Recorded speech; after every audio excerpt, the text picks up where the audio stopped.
was in this band, and we just weren't that fucking good.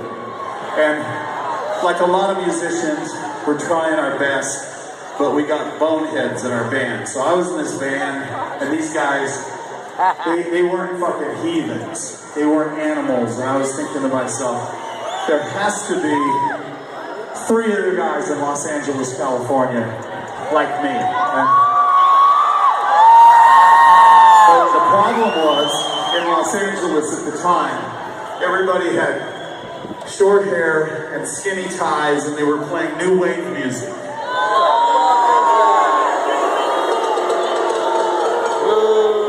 You don't have to boo, dudes. I was there. That shit sucked.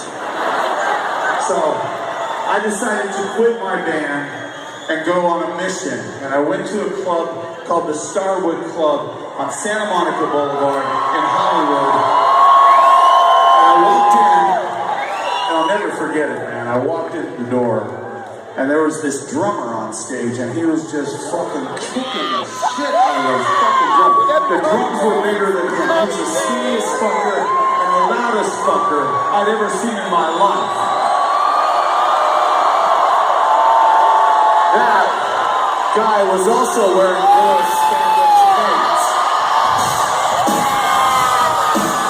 And that was Tommy Lee.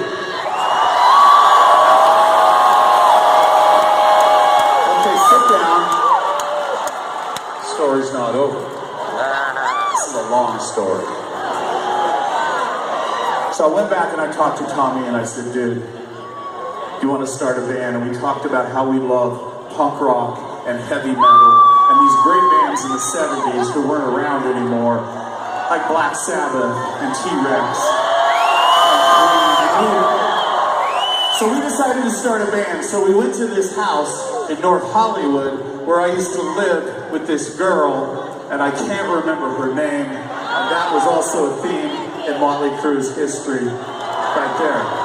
So me and Tommy are playing all these songs like Live Wire and Take Me to the Top and Too Fast for Love, Starry Eyes, Merry-Go-Round, a bunch of shit that we were writing.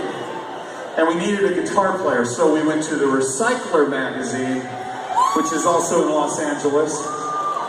And all the guitar players in the guitar section were the same thing as the music scene. So me and Tommy thought we were pretty much boned at that moment. And then, after a few weeks of me and Tommy playing, we got the Recycler again, and there it was. It said, loud, rude, aggressive, motherfucker, only call me if you're serious, Nick Mars.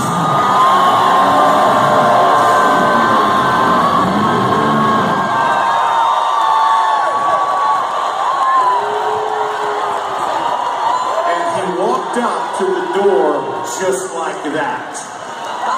So, now you've got 3 heathens wearing black leather with black hair and a mission from hell, and all we was missing was that one final fucking ingredient that makes a rock band a fucking real rock band. And Tommy said, I know this singer, he's in another band though, and we went back to the Starwood, and we walked in, and we leaned up against the wall, and out came this motherfucker in white leather pants. White leather jacket and white fucking hair, and he was just fucking ripping it up on stage. Girls are taking their pussies out of their pants and throwing it at him. And that was Vince fucking Neil, the final ingredient.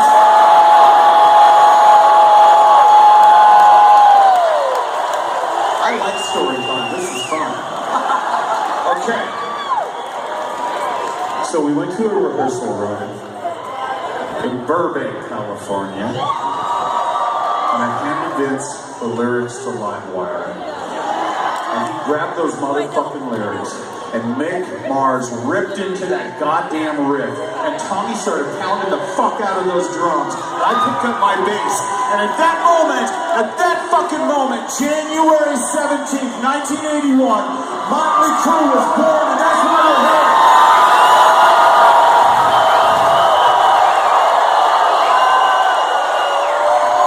make some noise.